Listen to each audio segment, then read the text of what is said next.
Bilal Powell, and you're watching Dan Sports News. No, Eric, and you're watching Dan Sports News. I'm Edwards, and you're watching Dan Sports News. This is Javon Cornell, you're watching Dan Sports News. What's up, everybody? Daniel Flores here, bringing you the 28th episode of the Dan Sports News and Friends podcast. You can follow me on Facebook, Instagram, and Twitter at Dan Sports News to catch all my latest articles and news in sports. Today's guest is CJ Wilcher, who is a nationally ranked high school basketball player and Xavier commit. Check it out. How are the home workouts going? What have you been doing? I'm doing push-ups and sit-ups for about a month now.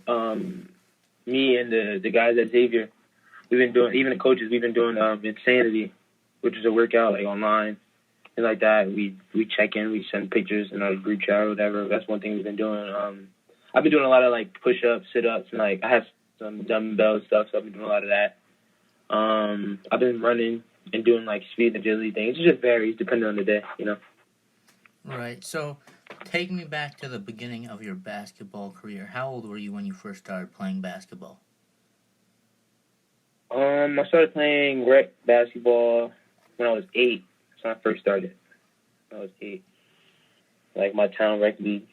Did you like play any other sports? And what was it about basketball that you really liked?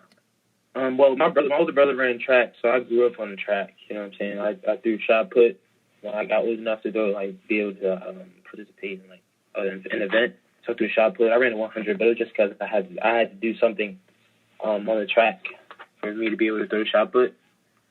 So yeah, I ran track. I played a little bit of football when I was younger, like when I was a kid, like 5, 6. Then I stopped. And then I started playing basketball when I was 8, and then it just went on from there. Right. Now, as a freshman, you played at Patrick School, is that correct? Yeah, I was at St. Benedict's, and I transferred to Patrick School my freshman year, yeah. Now, those guys won a TOC, right? Were you a part of that team? Yeah, I was a part of that, yeah. Yeah, at Patrick School, what was it like winning TOC, playing alongside some great guys like Nick Richards, Jameer Harris, Jordan Walker? How did that help your game as a freshman? It helped me a lot. You know, I didn't really play much as a freshman, like in games. So like practice was my games, and it was like super competitive. Like Coach Van is the guy who gets the best out of players. So every practice was competitive. So every practice was like my game. That's how I got better. You know what I'm saying? Competing against those guys, all those guys are high major guys. So I learned a lot from them. Like not only through like them teaching me and speaking to me, but like through their actions and things like that. So it helped me a lot. Right. And then sophomore and junior year at St. Benedict's, tell me about that. You guys won a state title. How was that? I mean, that was probably like the most like notable or like biggest part of my high school career so far. I mean, well, not so far. I mean, high school's over for me, but probably the biggest part of high school for me, my sophomore year, winning that and be able to perform at the level I did in the big game, probably the biggest game of the season in terms of like in-state competition. You know, so yeah, I mean that my sophomore season was like my breakout season in terms of like confidence-wise and be able to build my confidence and go into that summer. Into my junior year, that summer I played very well and just took off from there for me. Confidence-wise, my confidence level went up, followed suit, you know what I'm saying? So, I mean, just ending off that year, the way I did helped me finish off my high school career the way I did. So. And tell me about playing alongside a guy like Precious Achiuwa, who's one of the best players in the nation, probably going to be a lottery pick in this year's draft. I mean, it's dope. You know, I've known Precious for a while. I know Precious. I played against Precious when I was in 7th grade. He was in 8th grade. So yeah, I've been competing against Precious for a long time. He's a super humble guy. I mean, he doesn't really do too much like talking and things like that. And he was just cool to be around. He works hard, and it became contagious. You know, so being able to say I played with him and he's a potential lottery pick is dope for me. And I still talk to him now. So I mean, he's a cool, down-to-earth guy, and it's dope that he's about to be a lottery pick, you know. Right. Now, this year, senior year at Roselle Catholic, tell me about that. How do you think the season went, in your opinion? I think the season went pretty good. For me, in terms of, like, my performances and things like that, like being able to make a statement in the state internationally. and nationally. I think I did just that. It's sad that the season didn't end the way I wanted it to, you know what I'm saying, it being cut short and not being able to play in the state championship game, and then eventually playing tournament champions.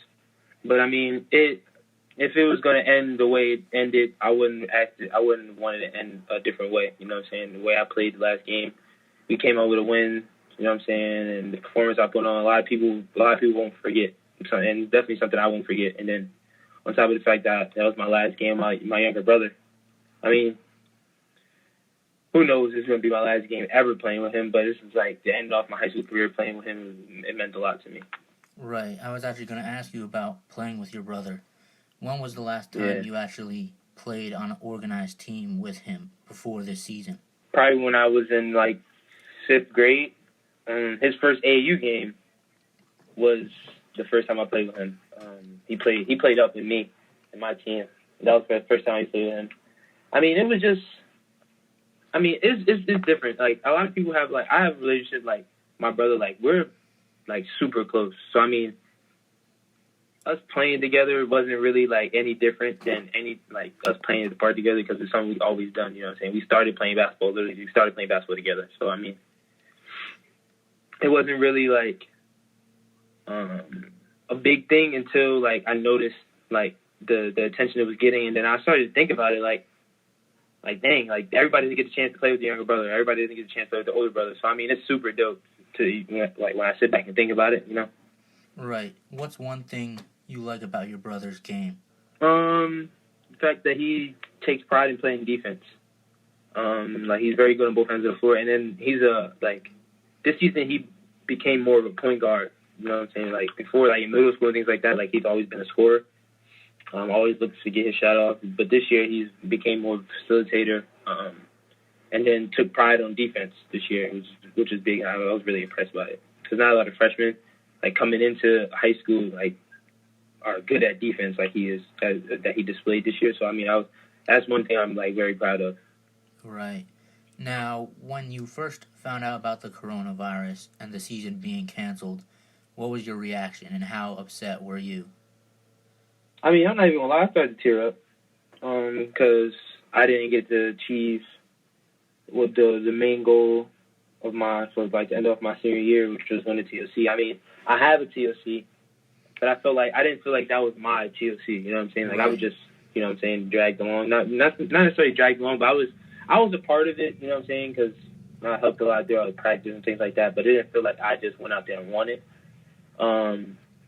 And that's what I wanted to achieve. And then doing that, I think me being able to win a TOC, that would have, like, helped my case for, like, player of the years in certain polls and things like that. So, I mean, I was kind of upset. And then on top of the fact that was my last time playing my brother. So, I mean, that was really emotional for me. So, I mean, I didn't really like it, but I got over it really quick, like, quicker than I expected. I mean, you know, just the fact that this whole thing has just stopped the world pretty much. And then it's stopping my whole senior year as a whole, not only just basketball but school-wise as well. So that's really what I've been messed up on.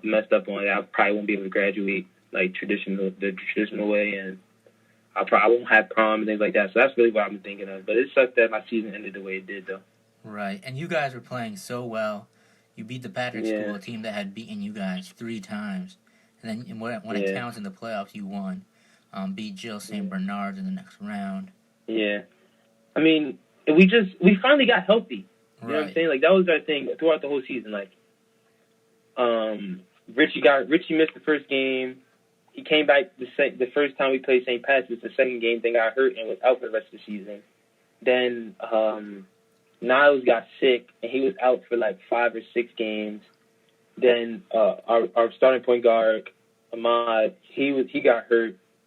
Then I got hurt. So we just like messing, like, had to deal with a lot of injuries throughout the season. And then that last stretch against St. Pat's and St. Bernard, we were just finally healthy. You know what I'm saying? Like, we finally had we didn't have Richie, but, like, throughout the majority of the season, like, the play, you know what I'm saying? And that was the thing.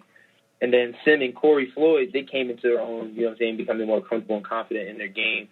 And then, which helped us a lot. You know, Corey and Sim, they were the X factors for us. You know what I'm saying? They were guys who always get over the hump because, you know, you know what you're going to get out of me, Niles, and Cliff. But when you have 2 extra guys who are coming in and producing at a high level, then it's just hard to beat, you know? So that was our thing, just getting everybody healthy. And once that happened, then we were good. Right. Tell me about playing alongside Cliff. His amazing athletic ability. Tell me about that. I mean, it's crazy. Like he made life a lot easier defensively. In terms of like, if I were to get beat, or if anybody on the team get beat, you know what I'm saying? You know, you have Cliff behind us. And one thing he does really well, he doesn't really get in foul trouble like that.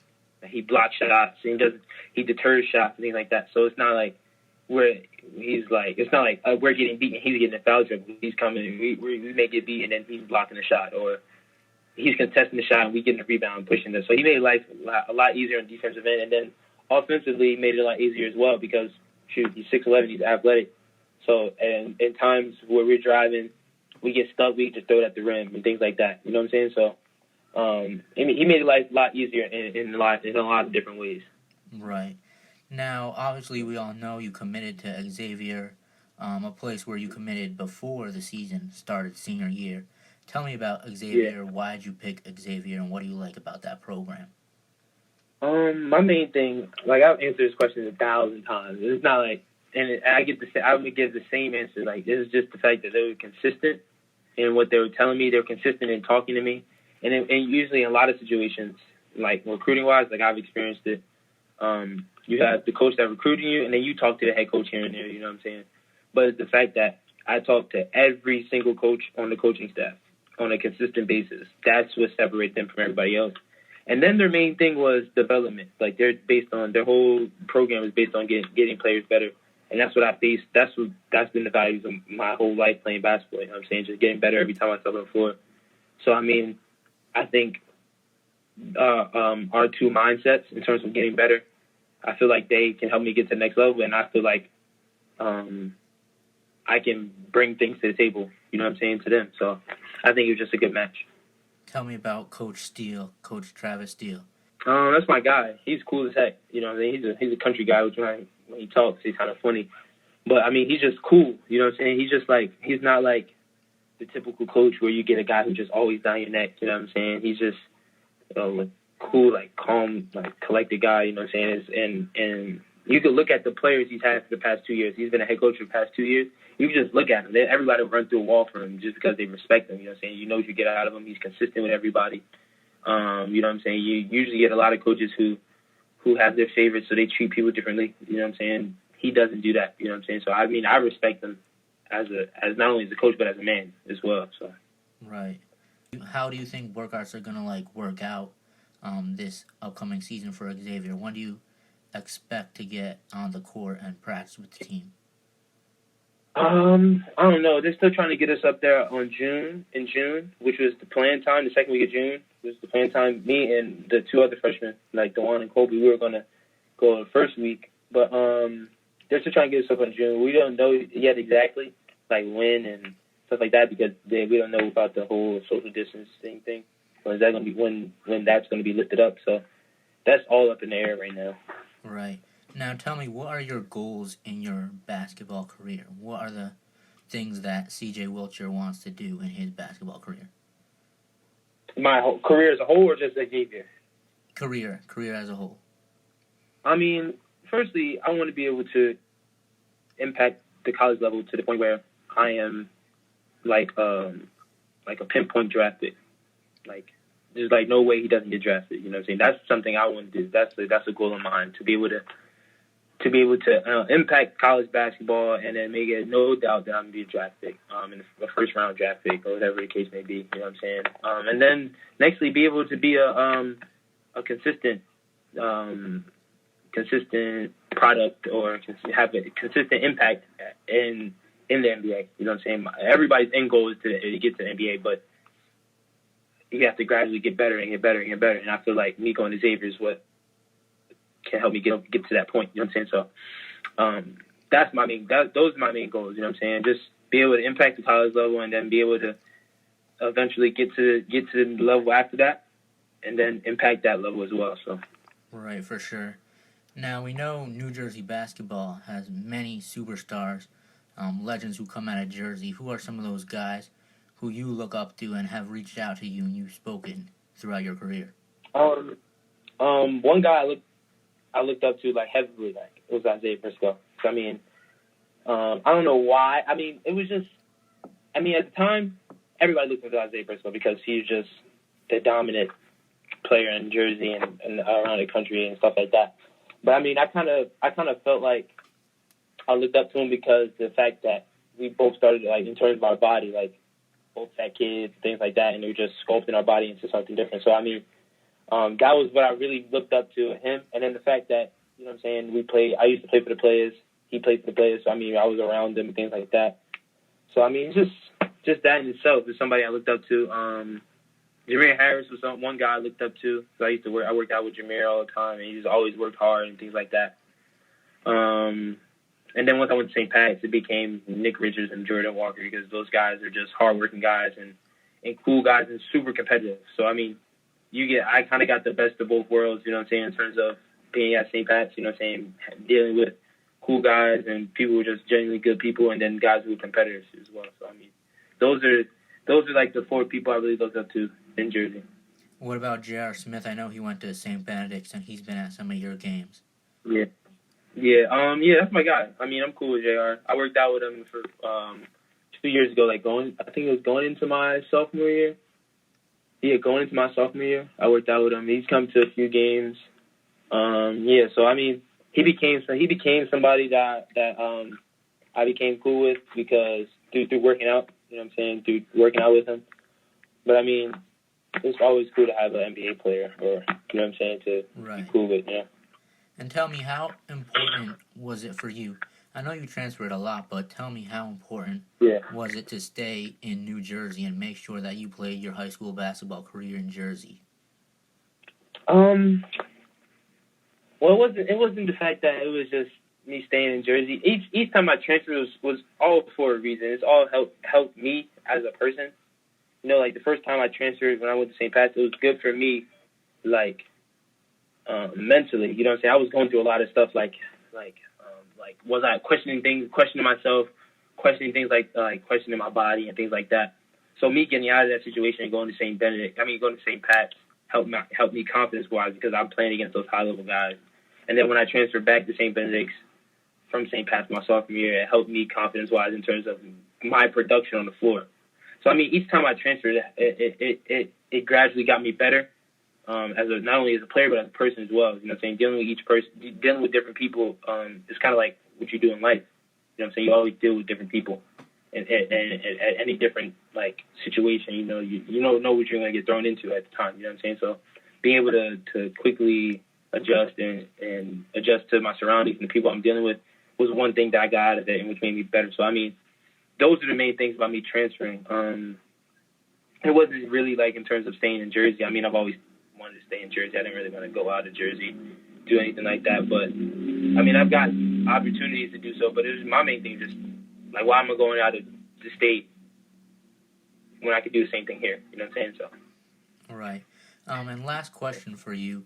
Tell me who are your top 5 all-time in the NBA. Who's your top 5 players? Top 5, LeBron, number 1. Michael Jordan, Kobe, they 2A, 2B. That's 3. I'll probably say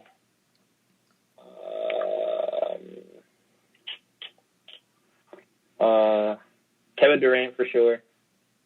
And this 5th one's hard. Bernard King. No, Carmelo Anthony. Carmelo. Who do you model your game after? Who do you model your game after in the NBA? I wouldn't say I modeled my game after one person. I think I watched a lot of film on guys, but the guy I watched the most film on was Carmelo. I watched a lot of him when he was in college, like a lot of his college highlights, things like that. I watched a lot of his workout stuff. So I mean, there's one guy I try to take a lot of from, you know. Right. Did you get to check out the Jordan doc, and what did you think of that? Oh yeah, I think that was dope. I mean, that's dope. You get to see the ins and outs of how Michael Jordan lived. I mean, lived in the basketball world and basketball's eyes. You know what I'm saying? And how the organization worked. because I wasn't raised in that time. So I mean, I kind of get like a gist of like what it was like being a Michael Jordan fan and being a Bulls fan and just being a basketball fan in general. You know what I'm saying? So I mean, it was dope. I'm ready to watch the next 2 episodes tomorrow. Right, I think it's going to be about Dennis Rodman, so that's going to be really crazy. Yeah. I met him a few times too, like basketball, AAU and stuff. So.